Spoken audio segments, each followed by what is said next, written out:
დიდი მადლობა ფონდის მეგობრებს. ლიზი მაშინვე მოირგო ახალი ჩანთა და სიამოვნებით დადიოდა ამ ჩანთით. როგორი აზარტითა და სიხარულით ათვალიერებდნენ რიზიდანარი ახალ საკანცელარიო ნივთებს. ეს არის ნამდვილი დღესასწაული პატარა გოგონების გულებისთვის. ბლოკნოტები, სარსი, პენალები, ხატვის დაფები.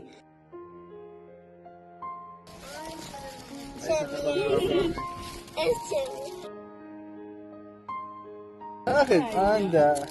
პანდა, ნახე რა მომაზია. ეს რა არის? ეს შენ დაიბარე?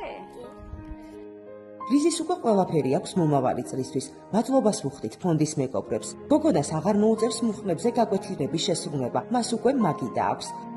მადლობას ვუხდით ფონდის მეგობრებს ჩვენი გოგონების ლამაზი და მოდური ტანსაცმლისთვის. გადარიცხეთ ნებისმიერი თანხა ჩერნოვეცკის ფონდის ოფიციალური საიტის მეშვეობით.